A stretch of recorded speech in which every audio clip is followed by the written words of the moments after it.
your total favorite, the parking marshals.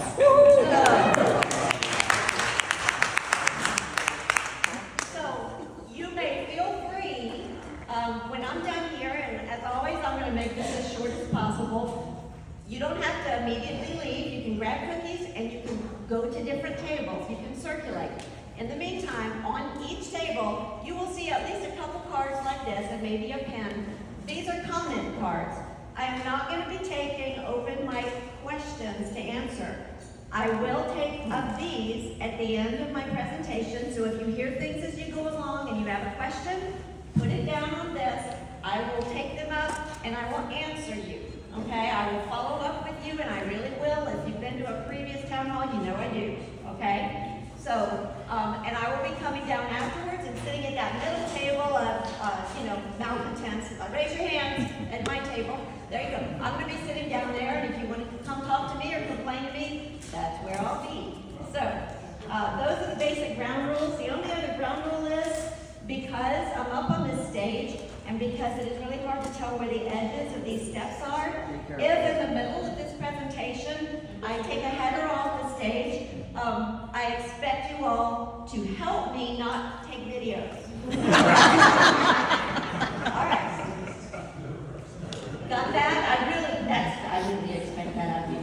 So, if that happens and you take videos, we're going to talk. Okay. So, tonight is my final town hall for District 2 as your District 2 City Council member. I have reached my term limits, and as of May 14th, I will be passing the baton to the next District 2 Council member that you elect on May 4th, okay? We have, I only see one of our candidates. I only see one. Chris Beard, will you stand up? This is one of the candidates running for this seat. So if you want to go and, harass her, try her out, see how she reacts, that's always a good idea. It has been an honor and a joy, and I mean that, a joy to serve you all for the last 6 years. The time has flown by. I did not expect that to happen. I can't believe it's already been 6 years. There is a very different atmosphere now in this city and in this district than 6 years ago. And that is due largely to you. Your engagement and partnership with me and with us on council has made a huge difference. And I will tell you especially your leap of faith by going and voting to approve the 2019 bond program. You invested, yes. Give yourselves a round of applause because guys, you took a leap of faith, and I know that. Because the last bond program in 2004, you all voted for it and nothing happened. And you had every right to be skeptical and to say no, but you didn't. You chose to invest in the future of the city, and you chose to trust us to do what we promised, which is to get this thing done.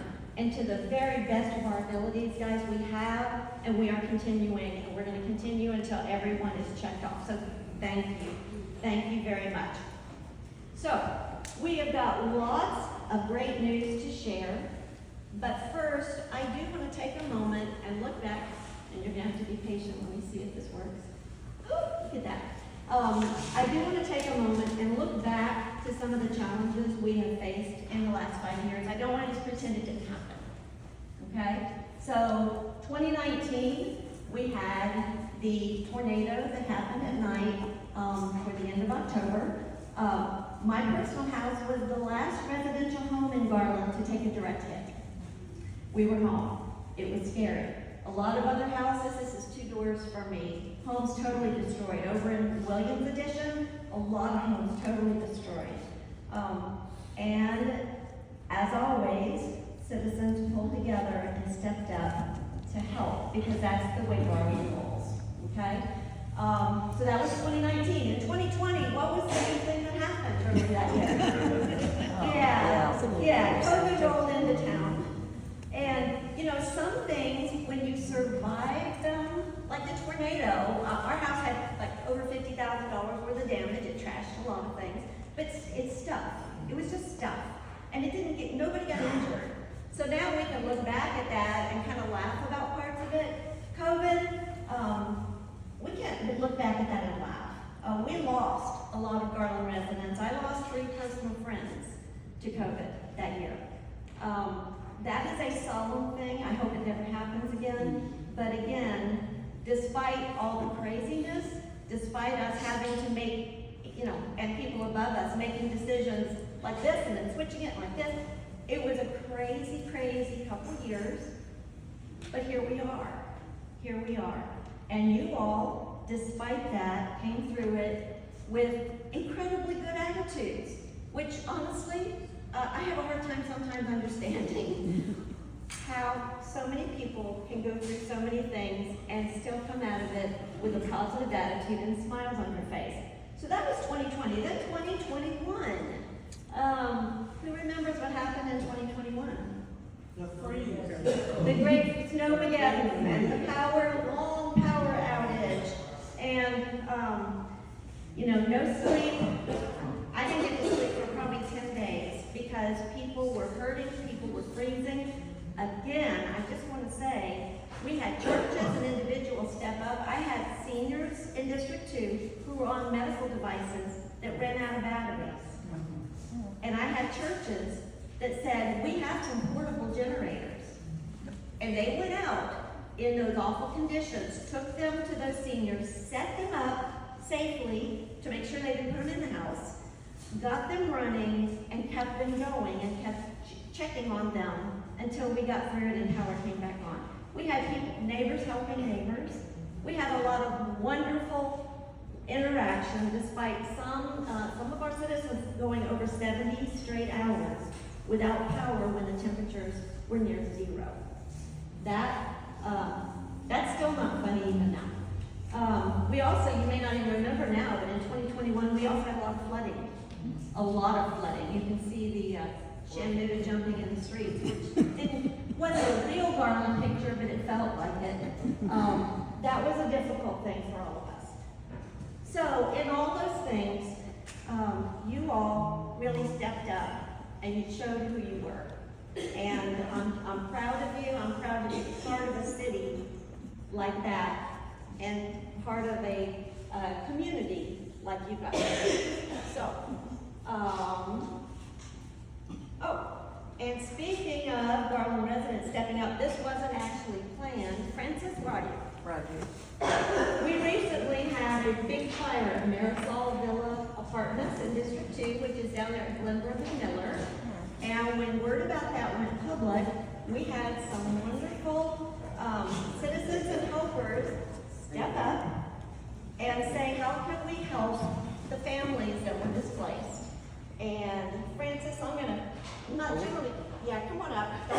Yeah, Take over. Come over here. yes, where there's more room. Okay, so tell me what you got and where it came from.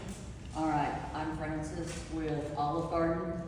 We are the new Olive Garden in South Garland at the old former Furs.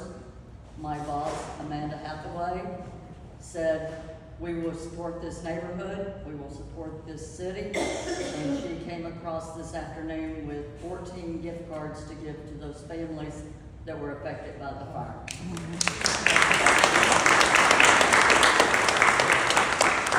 As part of the partnership, Garland and Olive Garden are big donators of food throughout the year to various charities. So we will be here 3 months on Monday. So come check us out.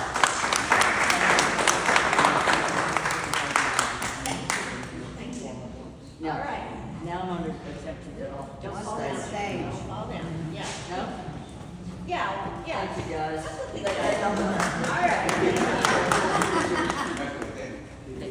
All right, so we've been through hard things, but let's now move on and talk about some of your top concerns. And I've organized these just because I like things that have the same letter. I've organized these into 4 S's: your safety, street repairs, better stores and more, and life satisfaction. So we're gonna sit here and talk about these quickly. We'll start with Garland Police Department's District 2 crime report. Now, the perception, and I've heard this from Chief Bryant over and over again, the perception of safety, the perception of crime is a whole different thing than the reality. And as you will see in a minute, District 2 has one of the lowest crime rates. And you're going to see a heat map of crime in just a minute that I think you'll find interesting. So largely because of things like celebratory gunfire that we all hear, it makes us feel unsafe. But celebratory gunfire isn't aimed at people. It's aimed in the air, which is stupid, and what goes up comes down, and I'm sure that not one of you would ever do that. Just saying. So, you can see here, District 2, we are larger. Our district is larger than the entire city of Saxe. Experienced a 33% reduction in violent crimes and a 13.5% reduction in property crimes. This is in the whole year, 2023, compared to the previous 5 years. Okay? So all the stats running up to this. By comparison, the city of Garland as a whole experienced an 11.5% reduction in violent crime and a 5.9% reduction in property crimes over the same time period. So without bragging over much, that puts District 2 in better shape than the whole city of Garland as a whole. Just saying. Bad news. Unauthorized use of motor vehicles has been one of the biggest problems. Take note, largely due to stolen Kias and Hyundai. Do we have any Kia or Hyundai owners in here? Oh, man. Okay. Take note. Take note. So there has been a citywide a 35.2% increase in unauthorized use of motor vehicles. That means stolen cars.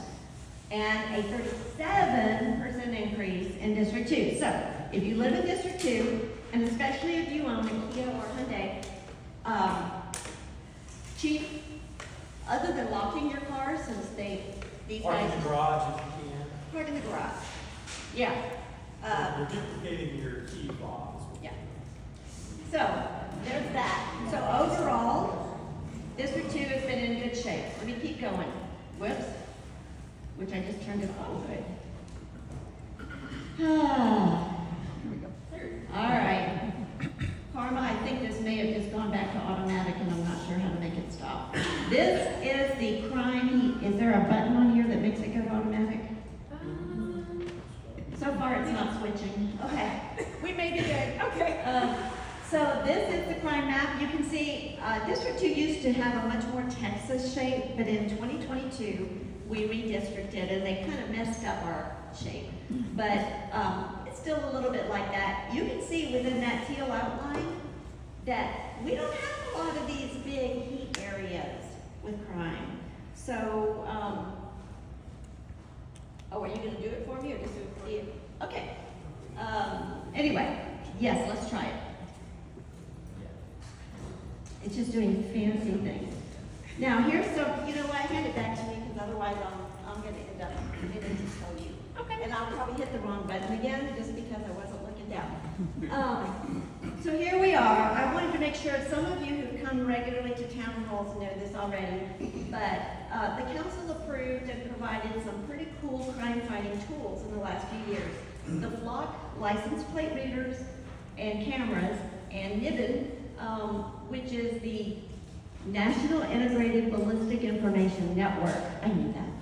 So, the Flock system, and you can see, and sometimes citizens mention them, you can see those cameras and license plate readers around town. Again, we've been over this again and again. This is not constantly spying on you. It's looking at license plates. It's not looking at people. It's not randomly looking. It has to track information specifically fed into it. So like Amber Alerts and the Silver Alerts and a stolen car, they can put that in there and it'll ping and say, well, it just went by here and here and here. So it's a great system and has solved a lot of crimes. So we have added an additional 15 more of the Flock cameras and license plate readers. We started out experimenting to pilot it with 45, and it has been so effective in crime crime solving that we added another 15. And these are on arterials, these aren't in neighborhoods, and these, again, these aren't spy cameras. These are things that can be triggered to ping on a specific license plate or a car description. All right, Niven has also proved successful in matching cartridge casings to other crime scenes and weapons, including some related to celebratory gunfire. This is pretty exciting, guys. In fact, when the chief told me this, I said, "What? Why aren't you shouting this from the rooftop?" You ready for this? Last year, the Garland Police Department arrested 25 people for celebratory gunfire. Yes. Thank you. And may there be many more. Most of these are due to eyewitness testimony and active neighbors. So one of the biggest problems we have are people who complain, my neighbor does this all the time, but they will not sign a complaint. They are not willing to go and testify. So we have at least a good number of these who that help the police actually bring this to an arrest. We're willing to step up. Okay, so I think that is really exciting, and that was exciting news to me. Great. All right, we're going to the next S, which is accelerated street repairs. You got all those S's? All right, Tony, I'm hoping you're paying a lot of attention to this. So, over the last 5 years, District 2 has seen over 84 major street repairs completed. These are street reconstructions, and you all know reconstructions are where the whole street gets torn out, and you get a brand new street, brand new curbs, brand new sidewalks, and brand new driveway aprons. That's the little approach to your driveway, and that's all free. It costs millions of dollars, and it takes months, but we got a lot of those, and they were needed. Concrete rehabs, that's where you go to a concrete road and you cut out big squares of bad concrete, and then you put new concrete in there that basically makes it whole. And full asphalt overlays. A lot of our streets, I wish mine was qualified, but it's not. A lot of our streets that have received overlays, it basically extends the life of the underlying street. So that can extend a concrete street that is starting to fail. It can give it another maybe 15 years. I don't think much more than 15 years. Yeah. So, but during that 15 years, you can have a much more smooth driving experience. But here's something I found a lot of people are excited about. You know, more street repairs are coming this year, but also railroad crossing repairs. How many of you have felt like you've broken some teeth going across some of our District 2 railroad crossings? Yes. So, we'll get to that in a minute. So this is a 5-year look back at District 2 street repairs and replacements. The ones in red are the reconstructions. The vast majority, all but like a few of these, are actual residential streets. Okay? And I don't expect any of you to read that, so we're going to go to the next thing. These are the ones scheduled for repair or replacement this year. So we've got a reconstruction in process on on Glen Drive between Curtis and Derry. We've got the rest of these that are going to be overlaid this summer. Doing it in the summer is much more effective because of the temperatures. Correct. So, and asphalt overlays take a lot less time and inconvenience the residents a whole lot less. Here's the 6 railroad crossings. Centerville south of 66, 1st Street south of Walnut, 5th south of Main, Glenbrook south of Walnut west of 1st Street. And the big whopper that came in at the end, which is Garland Avenue south of Walnut. And Tony has met repeatedly with DART because it's the DART panels that are the problem there. And we're gonna get it done. We are still working with DART on that. As a matter of fact, they called last week and said that their contractor needs to go through safety training, and once that's completed, they'll be able to mobilize to do But we're not gonna stop until it's done. That's correct. That's right. Yes. Right. Okay. Oops. All right. You know, this is a really interesting map, and you probably have to squint to see it. I will post this online afterwards. You all can blow it up. This is showing where all of these streets are, that have been repaired or are scheduled for repair today, sometime this year. And it is spread all throughout the district, okay? So I have had someone say, oh, all the repairs go to just a couple special neighborhoods. No, this has been very evenly distributed throughout the district. And I do realize you can't see it, so I'll post it or send it out with one of my next emails so that you all can study it better. All right, so what is the future of Garland Streets? And this is kind of one of those family talks. We need to catch up, and then we need to keep up. Back in 2008, when we had the big recession, the Garland Street budget got choked down to $10 million a year. And $10 million used to be a lot of money, but even in 2008, it wasn't for a city this big for streets. And the streets, in addition to that, we then had a massive drought that went on, the worst that we had had in Texas in this area for years. And then it was immediately followed by Noah's Ark torrents. And it caused the streets to buckle. It caused our house foundations to buckle. It did a lot of damage. Texas soil is not fun. So we ended up with a whole lot of damaged streets and not much money to do anything with them. And so we have been, since I've been here, starting 6 years ago, we have been increasing and increasing the street budgets. Our annual street and transportation budget is now up to about 38 million. Okay, we have made this a priority. But I have to tell you, at this, inflation has eaten up most of the increases, and you all know the costs of everything, and costs of street materials have gone through the roof. So, at the rate that we're going right now, are we ever going to catch up? Probably not. Are we ever going to be able to keep up? Because you have to catch up first, and then you have to keep them so you're not always chasing your tail, trying to catch up with things.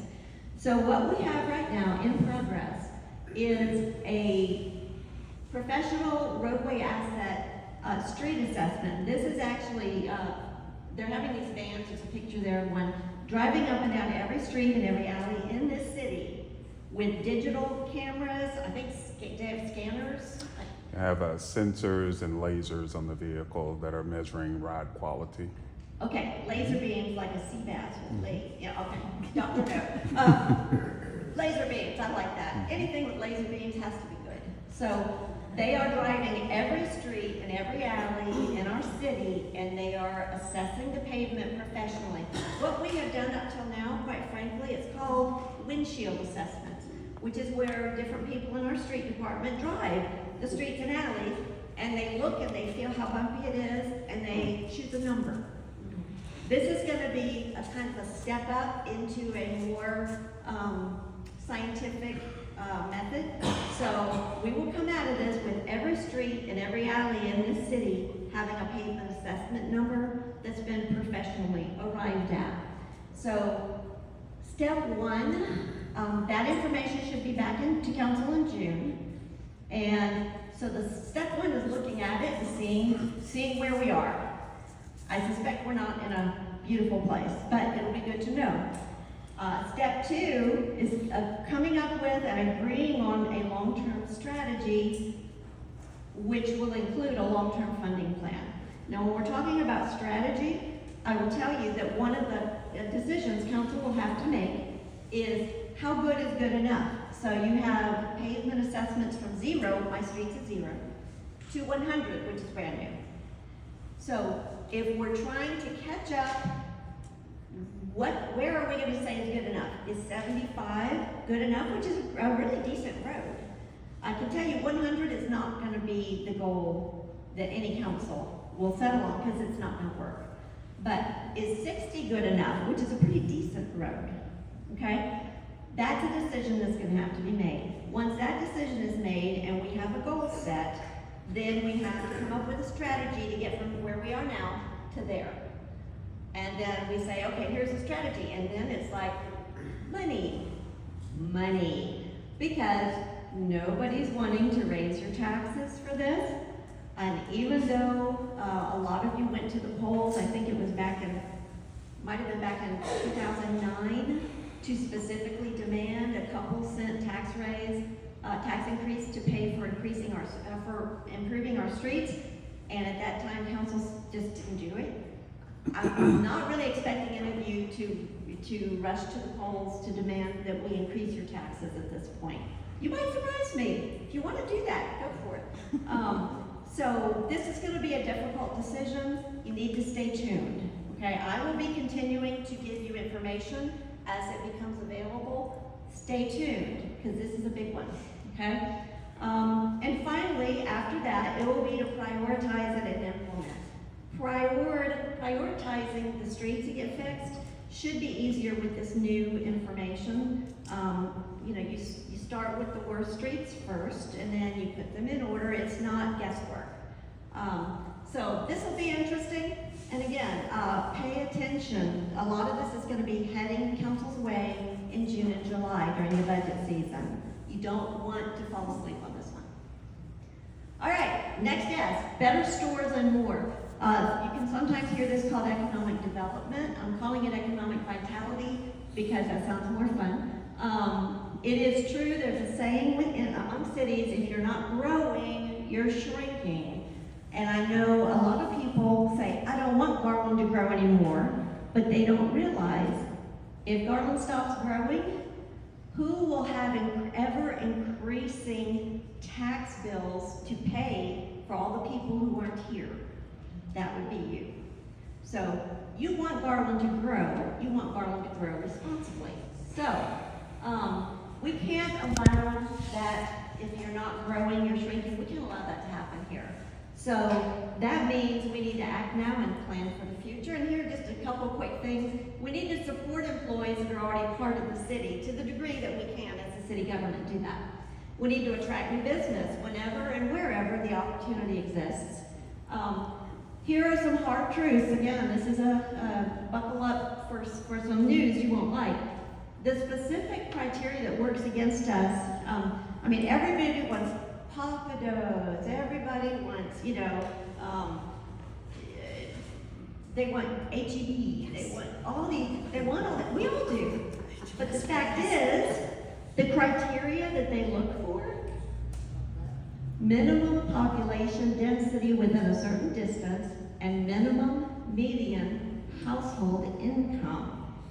So many national retailers have a threshold median household income of $75,000 before they'll even consider a site. Garland is usually somewhere in the high 60s or low 70s. That's not something that's going to change in a year or 2 years. That's why when you see economic development, guys, that's why we're doing it. Okay? Bringing in more. Honestly, if any of you have rich friends, that would be the easiest. Get all your rich friends to move to the city of Garland. Okay? That would be much faster than us doing economic development projects. But I already checked my friends list and my personal contacts for rich friends. And I came up zip. So there we go. So one strategic approach is for us to expand our quality housing stock. How many of you know we have a lot of unquality housing stock in the city? Yeah. So how do we do that? We want quality single-family, multifamily, townhomes, and everything in between to help meet the minimum density and income criteria to attract the businesses everybody wants. We have some new townhomes going in, I'll talk about it a little bit, in East Garland. They're $500,000 each. These are owned, these are purchased, they're about to start building, okay? That is going to help in both density and minimum income, okay? We are one of the most affordable housing cities in the whole North Texas area, okay? Which is great, but it also has a downside because that absolutely affects our household average incomes. So, entertainment is the least expensive, fastest, and most effective way to grow Garland's economic foundation. So throughout the U.S., cities have invested in entertainment and restaurant districts and have seen them become vital hubs of economic activity. Does an entertainment and restaurant district remind you of anything that's like kind of close to here? Downtown Garland. That's what's behind a lot of this strategizing, okay? And you know what? It's working. If any of you haven't hung around downtown Garland lately, I've lived in this city almost 40 years. I have never in 40 years seen so many people constantly downtown, okay? It's working. This is what we wanted to see happen, and it was a big risk. It's happening. It's working. So we're currently looking at and I'm going to pause right here to make an announcement. I was going to put this later, but it's too easy. One of the things we're doing in downtown Garland is attracting new businesses. How many of you have managed to get to Fortunate Son Pizza and Pasta? How many of you have tried and there were so many people you just couldn't wait long enough to get in? Okay. I've done both. It's amazing food. It's amazing food. That's by the owners of Good Friends, which is why inside the bar looks a lot like Good Friends. That has been a humongous success. Well, as of about 3.5 hours ago, we have a new business that signed on downtown to go into 708 Main Street. It's the Glass Block building, okay? Ramen Head. I don't know how many of you are familiar with them, but they are coming. The owner was trying to get here tonight to say hi to you. He is very excited. This is going to be a different kind of food than we already have downtown, and I think you'll be really pleased. And this is yet another a big diversity of restaurants, which is what we want. So we are currently looking at a development approach right now that works in other cities, McKinney being one of them.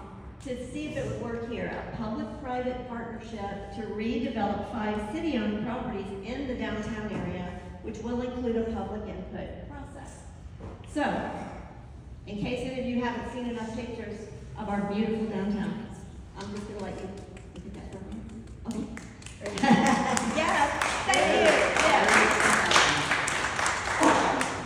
We are really happy. So, this is the historic sub-district, and we have 5 city-owned properties, which I'm going to quickly go over right now, that we are looking at putting together and putting out to call for master developers to come up with their ideas. I know you all are sure that we in the municipal city government, with our big brains, have a creativity, have the best possible ideas for how to use city-owned properties, right? And but we thought maybe it would be a brilliant idea to let some master developers who are out there in the workplace doing these things in other cities tap a crack at bringing some of these concepts to us. So here we go.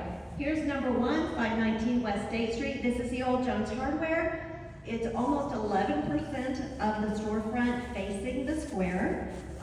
It has been vacant for many decades. The city purchased it after well over a year of constant and painful negotiations. So it's now in our control. So this would be one of the 5. Number 2, 713 Austin Street.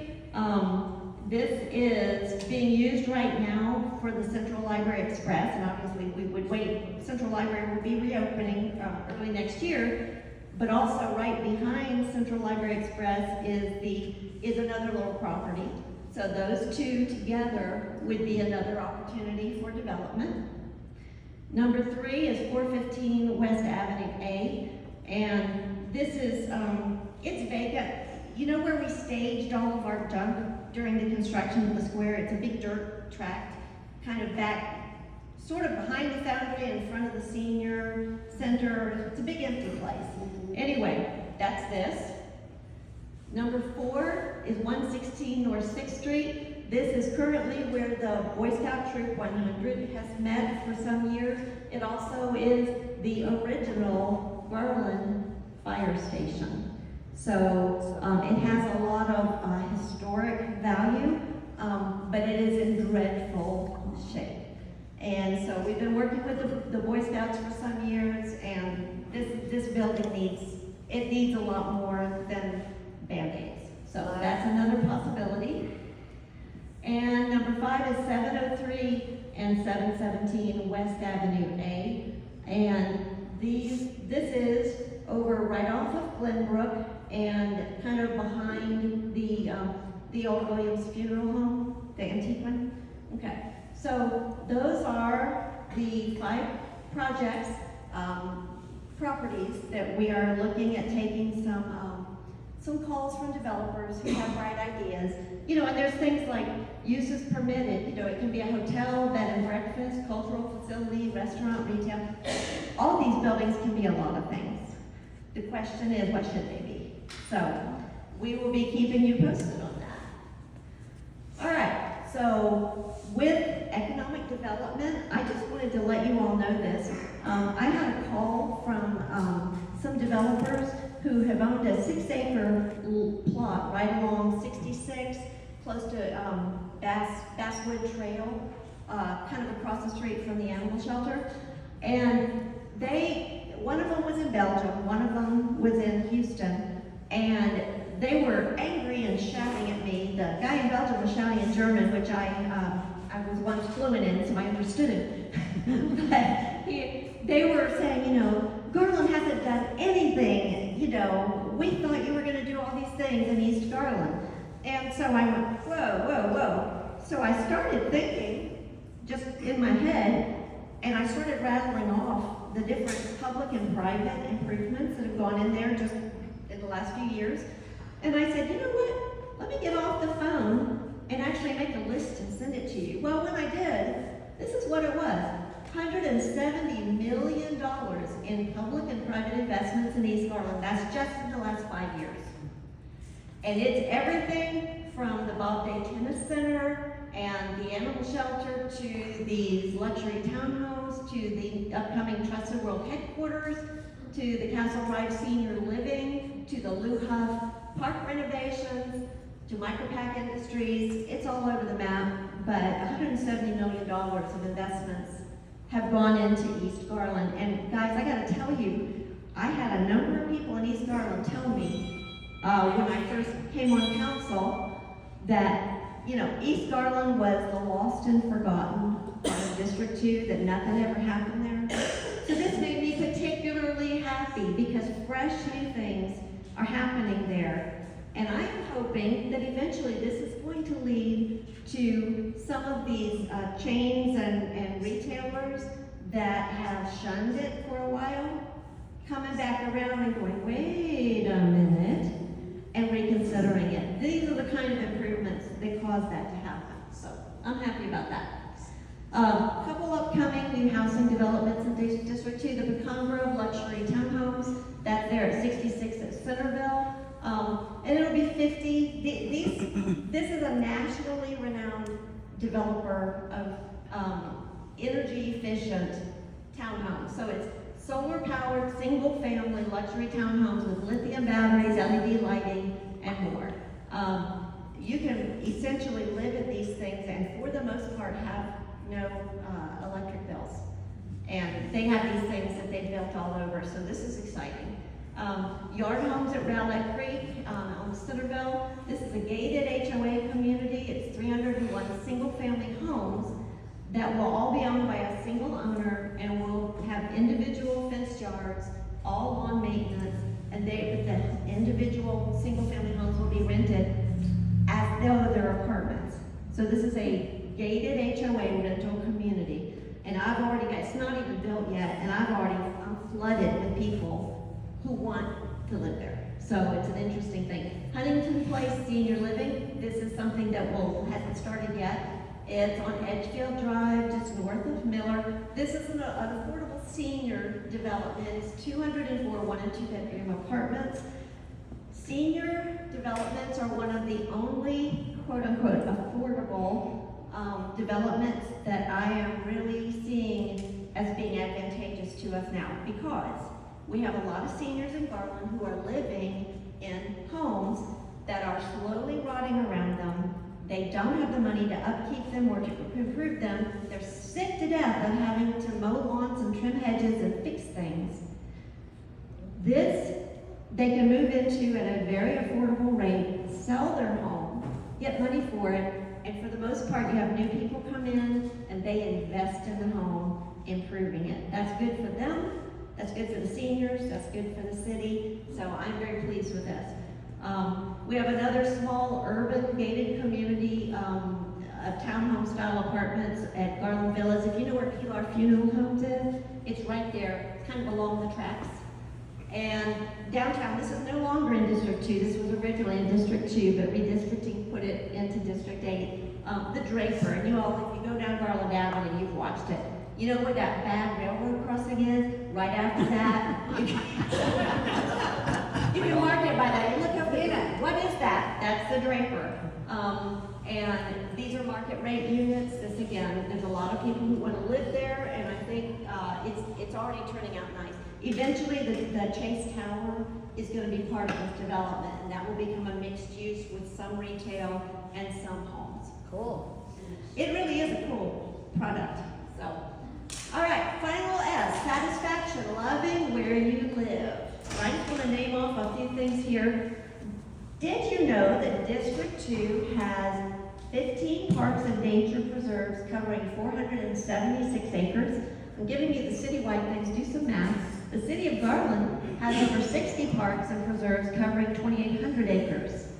Okay, so we have more than an 8, because there's 8 districts. District 2 has done really well as far as parks, preserves, and land. So the last 5 years, though, have brought a transformation to our parks, and we have a lot more to come. So, gosh, you know, the city's first splash pad, let me see if I even wrote this down, so I can name it off. There's more things than I can remember off the top of my head. Granger Recreation Center next door, renovated. Dog Park, first one in Garland, one of the citizens' biggest asks for years. And when I say ask, that isn't, will you please? That's, why aren't you giving me? I got a lot of those calls. So, Gale Fields Recreation Center, major renovation. The city's very first splash pads in District 2 in Embry Park. Our city's very first inclusive playground. And this is where people with autism, people who are quadriplegics in wheelchairs, adults and children, can participate in all the playground. That's right here at Central Park. New restrooms at Bradfield Central and downtown. Ball field upgrades, shade structures, lights at Bradfield and Central. New playgrounds at Lou Huff, Douglas Park and Central. Granger Annex renovation. Ta-da! How many of you have been here before it was renovated? Have you noticed the difference? Have you gone into the bathrooms? No, about that, dude. Not yet. I remember the old bathrooms. They were creepy. Okay?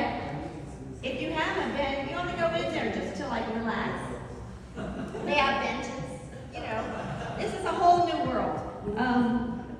And of course the downtown square. So, also coming soon, we have the Bob Day Tennis Center. We have the Lou Huff Park makeover. We have a lot of things. So, Bob Day Tennis Center Phase 1. This is estimated to be completed in the second quarter next year. This is going to have a dozen, 12 tennis courts, a big pro shop, a walking trail, a big truck court. The Tuckerville Park, where this is 62.5 acres. This is a big, beautiful park. Phase 2 will have pickleball and a bunch of other things. We don't have funding for that. So the next time there's a bond that includes park funding, think about this. If you're a pickleball lover, and I get so many calls, vote yes on that. All right, the Lou Huff Park makeover. And this was originally 4.4 million, and I think it's bumped up closer to 5 now. But this has all kinds of improvements, and this is something that the nearby neighborhood actually participated in and said what they wanted and what they did not. Also, the Central Park Loop Trail. This is supposed to be starting construction September this year and completed some months later in in the first quarter of 2025. And even though Rick Oden is not in District 2, I mean, we can throw a ball across Miller and hit it. So I'm counting it as being kind of a cousin. So their splash pad is supposed to be starting construction in September and being completed in the second quarter next year. All right, just want to say again, we had 2 critical District 2 projects checked off when I came in. The animal shelter, that was not just a wish, that was a demand. Done. And the downtown, we're done with those. Plus, 2 long-standing challenges in District 2. Is it still working? No. But then I'll put it You down. killed it. Okay, I'll just yell. All right. 2 long-standing challenges in District 2, and if you all have not been connected with this, just bear with me for a minute. Those of you who've been hanging around and are familiar with these 2 issues, you'll know.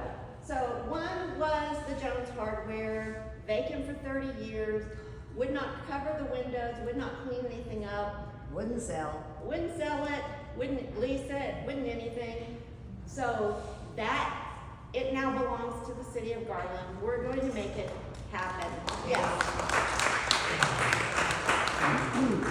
The other thing was a very different one, Good Samaritan Food Pantry, which is our frontline food pantry for the needy families in Garland, which is a lot. They're west of downtown in a little bitty house in the middle of a little bitty residential neighborhood, and since they started serving the homeless some years back and letting them stay on the property all day long, there has been nothing but friction and friction and friction and complaints. So things have changed recently and gotten better, but the bottom line is, Good Sam, that facility was way too small.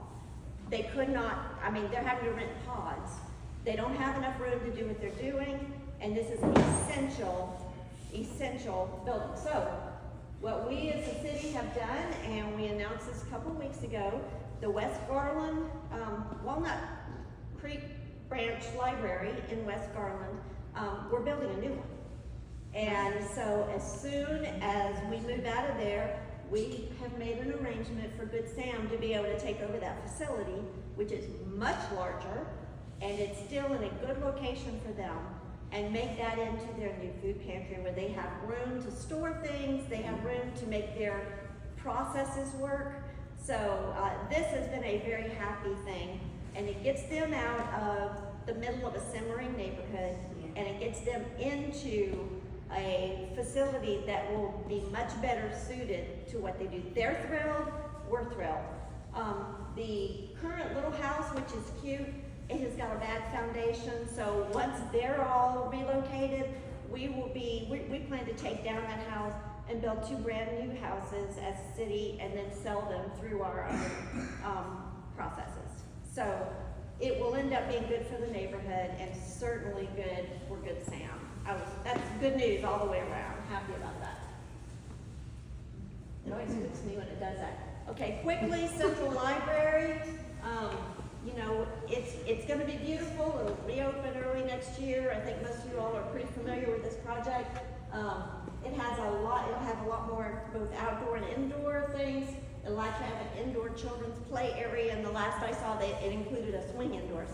It also includes, if you want to go from the first floor, the second floor to the first floor, or from the first floor to the basement, or whatever it is, that it actually has a slide, like a tube slide, and Big enough Becky, for I adults? want it. Cool. It's big enough for adults.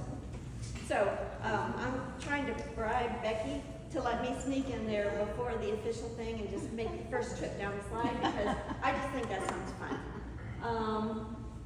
So, Senior Activity Center, everybody is saying, when is it gonna be done, when is it gonna be done? Yeah. The plan right now is for it to be done toward the end of 2026, the third quarter. Why is it taking so long? It's taking so long because we went into this not knowing that we're gonna have to build a new building. Okay, we went into this planning to bump it out, add more room to the fitness room, and we didn't know until we broke into some walls that the construction was faulty. So it's been leveled. The new, it's got a lot of, it's much, much bigger than the original one. It has an indoor walking track. It has a lot of amenities. And again, we involved our seniors in saying what they wanted and what they did not want. So, almost there.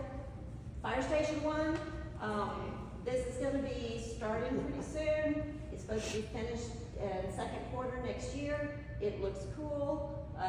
And it's in the, you know where Meshack's is? Yeah. Next door to Meshack's. So you can kiss that barbecue goodbye. Because once the fire station is there, and they're there 24/7, do you think any of us are gonna have a chance to get to Meshack's? That's right.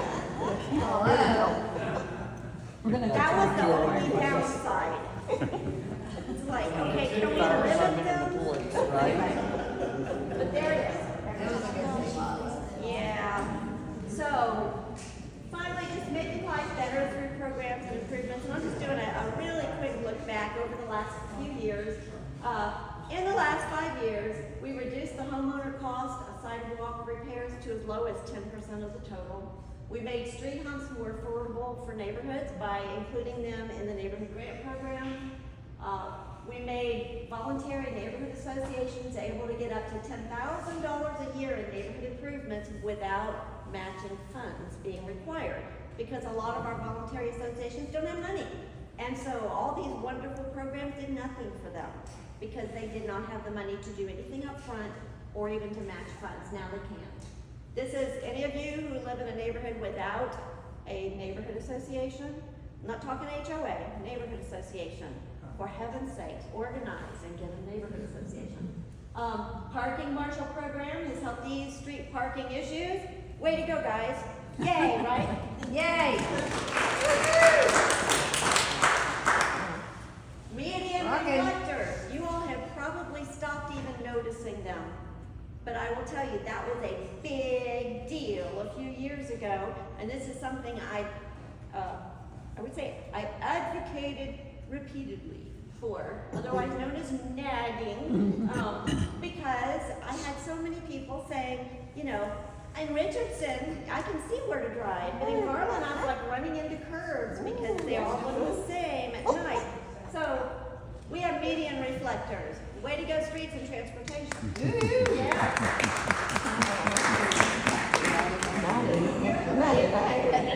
Increased resident accessibility. We have the whole council, as of a few years ago, was equipped with Voyant's live phone interpretation, which means that I can take a phone call in over 100 different languages, which is about how many languages are spoken in this town, okay? And I can call and have a live phone interpreter on there. This makes me able, this is what police dispatch is, right? So this lets us communicate. You know, and even if I took Spanish instead of German, which has been useless, you know, that still wouldn't equip me for Vietnamese or Chen or Mandarin or any of the other languages spoken in the city. So, revised zoning notices. I was part of the mayor's ad hoc committee, and now you'll notice that there's new zoning things. It's an lurid color, like bright green, fluorescent. It used to be white, and you used to not notice it. So now you have to kind of work to miss them. And the notices are sent in our 3 top languages, English, Spanish, Vietnamese now. We're getting a lot more zoning responses thanks to that change. We do closed caption all city videos, and our public-facing TVs are required to be left on closed captioning for our deaf and hard-of-hearing community. Juneteenth was added to our annual events, and by the way, it is coming to downtown Garland this year. Happy about that. And by the way, if you haven't already heard, 4th of July, which is going to be on the 3rd of July, is also going to be in downtown Garland for the first time in many, many years. And this year, it will be a drone show like you have never seen. I think there's over 1,000 drones. If you came to the opening of the square and you saw the Leanne Rhymes little drone show, that was baby stuff. This is going to be amazing. So, it's going to be happening in downtown Garland. And finally, where the heart is, the Quail Creek neighborhood in East Garland is getting major improvements. Yes, and we have people here who live there. This is like a Cinderella touch for our neighborhood, and our Office of Neighborhood Vitality goes in there and spends a lot of time getting input from the residents about what do you want, what do you not want, and then they get out their magic wands and they make it happen. So coming down the home stretch here, this is the City of Garland org chart, and I will tell you, 6 or 7 years ago when I was first running for this crazy job, I had this mounted and I carried it with me to every forum, because the thing I saw at that time was, citizens of Garland, if you're familiar with org charts, the one at the top is in charge. And the top of our org chart, it's you. It's you. City council is here, not here, okay? So we are not supposed to be in charge. You are. You have a starring role in Garland's future. And those of you who, and a lot of you in this room have done that, those of you who connect, who engage with us, who give us your ideas, even those of you who call to complain about things, you help make us better. Now, I appreciate it if you complain politely rather than cussing. I will say that. But even if it's not the most polite complaining, you make us better by doing that. So I want to encourage you to remember this. Who is in charge of the city? It is you, but you have a responsibility to speak up. You do. All right, here's something to help you. Stay informed, it's easy. This is something I started doing out of frustration because our city website, what's a polite way to say it? There you go. Thank you. That was what came to my mind, but I didn't actually want to say that, but what she said. We're having a new website designed just like we did 3 years ago. I'm always hopeful. I'm always hopeful that the next version will be better. But in the meantime, one of the things that I have done for the last over 5 years, I've done this for the last 6 years, is I, twice a month, send out curated notes to tell you what's coming up on the agenda, give you a summary where you don't have to read fine print this far. I give you quick links to say, okay, if you want to learn more, here's where you go, okay? It's free. No, I don't charge you to subscribe. And even though I will be passing the baton on council May 14th, I will be continuing to do this. I have had a lot of people calling me and saying, oh no, I'm going to continue to do this. So it's an easy way to do it. If you're not already receiving this, this is a constant contact thing, which means you can always unsubscribe like this anytime you want. So all you have to do is just email me, and there's my city email address. And if any of you who are friends, and a lot of you are friends, are going to want to keep up with me as a friend, not as council, after May 14th, that's my personal email address. You are welcome.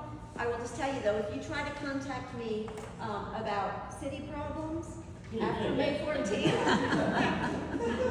we're going to have a chat. And I'm going to refer you to the person that you need to be talking to. So I'm not going to be your back door or your shadow counsel, so don't even think it. Okay? If you want to call and invite me over for, coffee or pound cake or, stuff like that, that's fine. I will show up. So here we are at the end, and I just want to conclude with this. Election day is May 4th. It's coming up. Early voting actually starts on Monday. I am excited, more excited than I ever have been about the future of Garland. This city helped launch my professional writing career. This city helped launch my husband's electronic engineering career. This city is where my kids grew up and were educated. This city is where my children chose mates and got married. This city is where most of my grandchildren were born. And I have watched this city gradually transform over the years. It gradually transformed. When I first came here, I was 29, which just makes me laugh now. I was 29, and I thought I was a grown up. Anyway, so part of what I was doing as I was starting with my writing career is I was an assistant district manager with Avon Products, which meant that I actually walked a lot of neighborhoods. And I could tell you horror stories. People who say, oh, code hasn't done anything. Oh man, if I could take them in a time machine, you guys have made a huge difference in this city. So it has gradually transformed over the decades, but it has rapidly transformed over the last 5 years, thanks to all of you who were willing to invest in the bond and who were willing to engage with us and tell us what you wanted and what you didn't want. So, greater things are yet to come. Stay tuned. Thank you.